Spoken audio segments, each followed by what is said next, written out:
सभी विद्यार्थियों का एसवी चिल्ड्रन एकेडमी रावला मंडी के ऑनलाइन प्लेटफॉर्म पर स्वागत है। कक्षा 10 विषय सामाजिक विज्ञान अध्याय हमारा चलेगा 8वां, क्योंकि 7वें पाठ में जो चीज़ें पाठ्यक्रम में थी उसको हम क्लियर कर चुके हैं। उसको बढ़िया तरीके से आप पढ़ लेना, क्योंकि अभी आपका विद्यालय शुरू, आप लगभग विद्यालय में आते हो, कुछ विद्यार्थी अभी नहीं आते हैं, तो सरकार ने भी मंजूरी दे दी है, विद्यालय लगेगा आपका, तो वहाँ जो कुछ रहेगा हम अपने बोर्ड पर जरूर बात करेंगे। 8 नंबर पाठ को काटा नहीं गया है, जल संसाधन इसका टॉपिक है। इसमें पढ़ेंगे जल संसाधन। अब संसाधन का मतलब क्या होता है? मनुष्य जिस भी चीज़ को, जिसका अपने दैनिक जीवन में उपयोग करता है, वो सब संसाधन है। उनमें से एक सबसे इम्पोर्टेंट जल। जल ही जीवन। जल है तो जहान है, जल है तो मनुष्य की प्रगति है। पता है ना आपको, हर चीज़ में जल की आवश्यकता होती है। तो पढ़ते हैं जल संसाधन नंबर 8। परिचय देखिए सबसे पहले जल का। वाटर जिसको हम कहते हैं, पानी जिसको कहते हैं, नीर जिसको हम कहते हैं। जल प्रकृति की अनुपम देन है, जो कि पृथ्वी पर समस्त क्रियाओं को गति प्रदान करता है। पृथ्वी के धरातल पर 71% जल है और 29% स्थल है। इस जल का 97% भाग महासागरों में खारे पानी के रूप में, यानी 71% है, उसमें से 97% तो जल है, वो खारा है, कोई काम ही नहीं आता है, समुद्र में है। शेष 3% जल उपयोग हेतु है। इस जल का भी 69% हिम के रूप में, यानी 69 हिम मतलब बर्फ के रूप में पड़ा है, बर्फ जमी हुई है ना पहाड़ों के ऊपर। 30% भूमिगत में है, नीचे है धरती में। शेष 1% जल का उपयोग मानव पेयजल, सिंचाई और आर्थिक क्रियाओं में करते। देखो बड़ी बड़ी नदियां ना, गंगा यमुना, उनमें 1% ही जल पाया जाता है। आप अंदाजा लगा लो आप कितना पानी हो सकता है। भारत में कुल उपयोग जल योग्य जल की उपलब्धता 1869 बिलियन क्यूबिक मीटर है।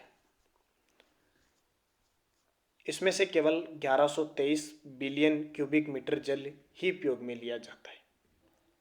इस मानव उपयोगी जल में से 690 बिलियन क्यूबिक मीटर स्थायी जल और 433 बिलियन क्यूबिक मीटर भूजल का भाग है।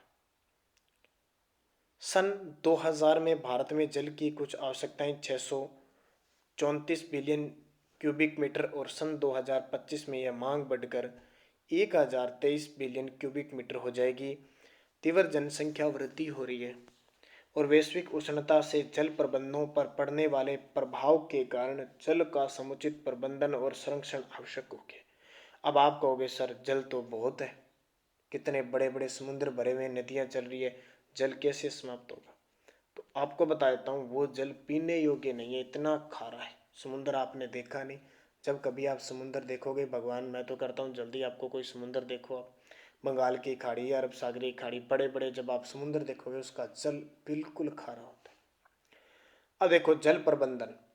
वर्षा जल का अधिकांश भाग नदियों के माध्यम से समुद्रों में व्यर्थ चला जाता है। नदियों का जितना पानी कहाँ जाता है, आगे बढ़ेंगे हम, नदियाँ कुछ सीधा वो समुद्र में चला जाता है और खारा हो जाता है।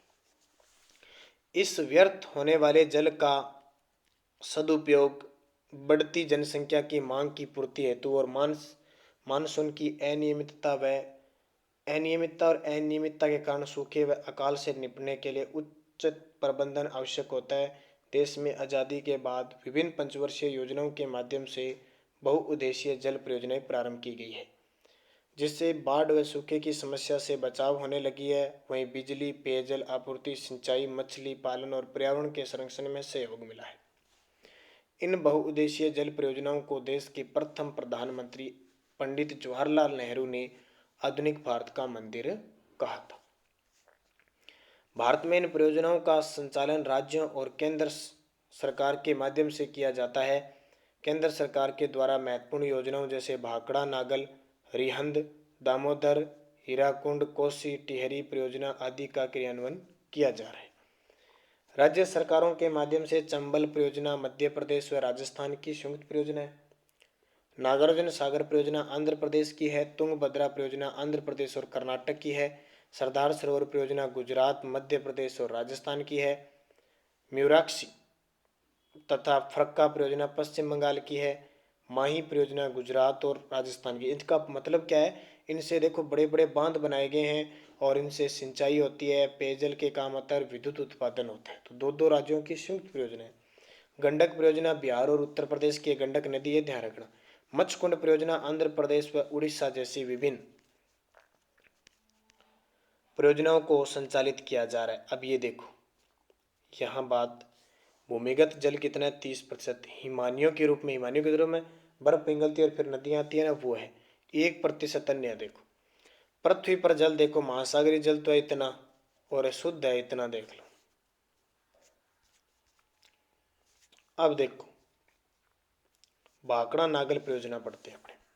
1948 में प्रारंभ होकर 1963 में पूर्ण हुई देश की सबसे बड़ी और महत्वपूर्ण परियोजना, जो सतलज नदी पर हिमाचल प्रदेश में बिलासपुर के निकट स्थित है। यह पंजाब, हरियाणा और राजस्थान की संयुक्त परियोजना भी। किसकी? पंजाब, हरियाणा और हिमाचल की। ये पंजाब, हरियाणा और राजस्थान की। इसका उद्देश्य सतलज और यमुना के मध्यवर्ती भाग में सिंचाई, विद्युत और पेयजल की आपूर्ति के द्वारा आर्थिक विकास करना है। इस योजना के तहत 2 बांध पंजाब के अंबाला जिले में बनाए गए हैं। पहला भाखड़ा बांध जो 518.16 मीटर लंबा है और 167.24 मीटर ऊंचा है। भाखड़ा बांध सुना होगा आपने, सुना है क्या? इधर हनुमानगढ़ जिले में उससे सिंचाई होती है। सीमेंट तथा कंक्रीट से निर्मित विश्व के सीधे खड़े बांधों में यह सबसे बड़ा बांध है। दूसरा भाखड़ा बांध से 13 किलोमीटर नीचे नांगल नामक स्थान पर बांध है, जो कि भाखड़ा के अतिरिक्त जल को संचित करने के उद्देश्य के लिए बनाया गया है, नांगल बांध। इन बांधों से सिंचाई के लिए भाखड़ा नहर, सरहिंद नहर, नांगल नहर, बिस्त दोआब नहर और नरवाना नहरें निकाली गई है। नांगल विद्युत गृह व कोटला तथा गंगवाल में 2 विद्युत गृहों का निर्माण किया गया। क्वेश्चन आ जाएगा, छोटा सा पाठ है वैसे, 2-3 नंबर का ज़्यादा क्वेश्चन आ जाएगा। भाखड़ा नागल परियोजना पर टिप्पणी लिखी, ठीक है। अब देखो, भाखड़ा नागल परियोजना में कुछ आश्चर्यजनक है। ये नागल है, देखो ये बांध है, कुछ विस्मयकारी है, कुछ ऐसा है जिसे देखकर आपके दिल में हिलोरे उठते हैं। भाखड़ा पुनर्उत्थित भारत का नवीन मंदिर है और यह भारत की प्रगति का प्रतीक है, ठीक है। पंडित जवाहरलाल नेहरू ने कहा था। तो ये बांध है, बहुत बड़ी बड़ी नदियाँ होती है। शायद आपने कभी गंगा नदी देखी होगी, सतलज नहीं देखी है तो कभी आपका टूर होगा या आप कहीं जाओगे कहीं घूमने तो उस देख लेना, ये बांध देख लेना। वास्तव में आप सोचोगे वाह यार, हमने तो आज तक ऐसी चीज़ें देखी नहीं। भाखड़ा नागल, ये देखिए भाखड़ा नागल, भाखड़ा जलाशय बना हुआ है, नांगल विद्युत नहर है, बिस्ता दोआब नहर है, रोपड़ नहर है, यहाँ से इस प्रकार ये निकाली गई है। अब एक है दामोदर घाटी परियोजना, स्वतंत्र भारत की प्रथम महत्वपूर्ण परियोजना, जो कि पश्चिम बंगाल और झारखंड की संयुक्त परियोजना है। किसकी? क्योंकि दामोदर नदी वहाँ बहती है, पश्चिम बंगाल और झारखंड की। इसे पश्चिमी बंगाल में शोक कही जाने वाली दामोदर नदी पर 1948 में प्रारंभ किया। यानी बड़े बड़े बांध होते हैं, ध्यान रखना। यह नदी पश्चिम बंगाल में मार्ग परिवर्तन, अपर्दन और बाढ़ के लिए क्यों ख्यात है। यानी यहाँ पे बाढ़ आती है तो आसपास के शहर डूब जाते हैं।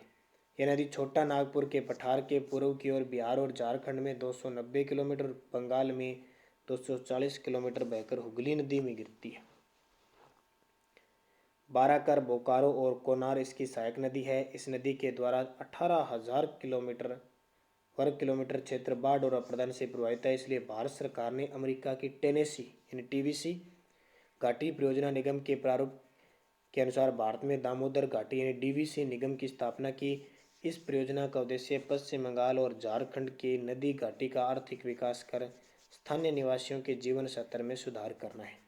इस योजना में बाराकर नदी पर मेंथान, बाल पहाड़ी व तिलैया बांध, बोकारो नदी पर बोकारो बांध और कोनार नदी पर कोनार और दामोदर नदी पर अघर बांध, बरमो बांध, बाल पहाड़ी 8 बांध, एक दुर्गापुर अवरोधक बांध, बोकारो, चंद्रपुर, दुर्गापुर में 3 जलविद्युत गृहों का निर्माण और 2500 किलोमीटर नहर प्रणाली का विकास किया गया। कौन सी है ये? दामोदर घाटी परियोजना। तीसरी आती है हीराकुंड परियोजना, ये बहुत इंपॉर्टेंट अभी उड़ीसा में है। प्रायद्वीपीय भारत की महत्वाकांक्षी योजना, जो कि उड़ीसा के शोक के नाम से प्रसिद्ध है। महानदी है एक उड़ीसा, जब बाढ़ उड़ीसा शहर डूब जाता है इसलिए उसको शोक कहते हैं। देखो तबाही मच जाती है, जान माल की नुकसान होता है। नदी महानदी पर भारत सरकार के द्वारा उड़ीसा राज्य में स्थापित की गई है। महानदी जो छत्तीसगढ़ में बस्तर की पहाड़ियों से निकलकर उड़ीसा और नदी घाटी क्षेत्रों में मानसून काल में बाढ़ की स्थिति पैदा करती है। शेष समय में सूखे और अकाल की स्थिति उत्पन्न हो जाती है। भारत सरकार ने 68 करोड़ रुपए की लागत से संबलपुर से 14 किलोमीटर ऊपर की ओर हीराकुंड बांध बनाया है। यह विश्व का सबसे लंबा बांध है। भी ये देख सकते हो आप, हीराकुंड बांध विश्व का सबसे लंबा बांध। इसकी लंबाई है 4801 मीटर, यानी 1 किलोमीटर में कितने मीटर होते हैं? 1000 मीटर होते हैं ना, तो 5 किलोमीटर के आसपास, जिसमें 810 करोड़ घन मीटर जल संचित होता है। इसके अलावा तिक्करपाड़ा व नराज में 2 अन्य बांध बनाए गए हैं। इस योजना को 2 चरणों में पूरा किया गया। प्रथम चरण में उड़ीसा के संबलपुर जिले में हीराकुंड बांध बनाकर इसके दाहिने ओर बोरगढ़ नहर और बाईं ओर से शेषन व संबलपुर नगर प्रणाली को विकसित किया गया है। दूसरे चरण में 4 विद्युत घरों का निर्माण किया गया। ये हो गया आपका परियोजना। अब हम पढ़ेंगे बहुउद्देशीय परियोजना। बहुउद्देशीय परियोजना का मतलब सिंचाई भी होती है, पेयजल भी होती है, 2 राज्यों से मिलकर होती है और विद्युत का उत्पादन भी होता है। तो कल पढ़ेंगे राजस्थान में बहुउद्देशीय जल परियोजना। तब तक आप इसको बढ़िया तरीके से पढ़ लेना।